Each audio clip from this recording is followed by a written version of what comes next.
രേണുക സ്വാമി കൊലക്കേസിൽ അറസ്റ്റിലായി ജയിലിൽ കഴിയുന്ന നടി പവിത്ര ഗൌഡയ്ക്ക് ദിവസം ഒരു നേരം വീട്ടിൽ നിന്നുള്ള ഭക്ഷണം നൽകാൻ കോടതിയുടെ അനുമതി. ജയിലിലെ ഭക്ഷണം ആരോഗ്യപരമായ പ്രശ്നങ്ങൾ സൃഷ്ടിക്കുന്നതായി ചൂണ്ടിക്കാട്ടിയാണ് നടി കോടതിയെ സമീപിച്ചത്. കേസിലെ മറ്റു പ്രതികൾ നാഗരാജു, ലക്ഷ്മൺ എന്നിവർക്കും അനുരൂപമായി സ്വന്തം വീട്ടിലെ ഭക്ഷണം നൽകാൻ കോടതി അനുവദിച്ചു. 2024 ജൂണിൽ നടൻ ദർശന്റെ കടുത്ത ആരാധകനായ രേണുകാസ്വാമിയെ തട്ടിക്കൊണ്ടുപോയി ക്രൂരമായ പീഡനത്തിന് ശേഷം കൊലപ്പെടുത്തി എന്ന ആരോപണമാണ് കേസ്. പവിത്ര ഗൌഡയും ദർശനും അറസ്റ്റിലായെങ്കിലും പിന്നീട് ജാമ്യത്തിൽ പുറത്തിറങ്ങിയിരുന്നു. എന്നാൽ കഴിഞ്ഞ ഓഗസ്റ്റ് മാസത്തിൽ സുപ്രീം കോടതി ജാമ്യം റദ്ദാക്കിയതോടെ പവിത്ര ഗൌഡ വീണ്ടും ജയിലിലാവുകയായിരുന്നു. കേസിൽ വിചാരണ അടുത്തിടെ ആരംഭിച്ചിട്ടുണ്ട്.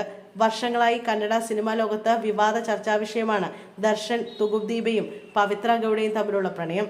ഇരുവരും മറ്റൊരു വിവാഹം കഴിച്ച കുടുംബജീവിതവുമായി മുന്നോട്ട് പോകുന്നതിനൊപ്പമാണ് പ്രണയ ജീവിതം ആരംഭിച്ചത്. വിജയലക്ഷ്മിയാണ് ദർശന്റെ ഭാര്യ. ദമ്പതികൾക്ക് ഒരു മകനുമുണ്ട്.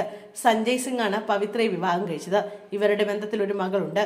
കുഷി ഗൌഡ എന്നാണ് പവിത്രയുടെ മകളുടെ പേര്. കഴിഞ്ഞ 10 വർഷമായി പവിത്രയും ദർശനുമായി പ്രണയത്തിലാണ്.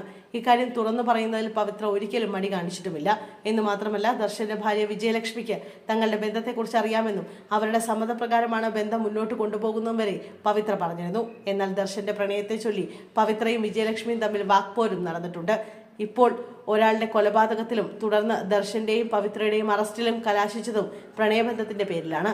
ദർശന്റെ കടുത്ത ആരാധകനായ രേണുകാസ്വാമി എന്ന 33-കാരൻ കൊല്ലപ്പെട്ട സംഭവത്തിലാണ് ഇപ്പോൾ നടനും കാമുകിയും അറസ്റ്റിലായിരിക്കുന്നത്. ദർശന് പവിത്രയുമായുള്ള അവിഹിത ബന്ധം നടന്റെ ആരാധകനായ രേണുകാസ്വാമിക്ക് അംഗീകരിക്കാൻ കഴിഞ്ഞില്ല.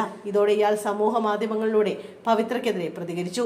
രേണുകാസ്വാമി പവിത്രയ്ക്ക് അശ്ലീല സന്ദേശം അയച്ചെന്ന് ഫാൻസുകാരാണ് നടനോട് പറഞ്ഞത്. ഇതോടെ ഇയാളെ കണ്ടെത്താൻ നടൻ കൊട്ടേഷൻ നൽകുകയായിരുന്നു. RR നഗറിലെ ദർശന്റെ വീട്ടിലെ കാർ പോർച്ചിൽ വെച്ച് ഇയാളെ നടനും കൊട്ടേഷൻ സംഘാംഗങ്ങളും ചേർന്ന് ക്രൂരമായി മർദ്ദിച്ചു. മർദ്ദനത്തിനിടെ ഇയാൾ മരിച്ചു. തുടർന്ന് മൃതദേഹം മാലിന്യ കൂമ്പാരത്തിൽ ഉപേക്ഷിക്കുകയായിരുന്നു.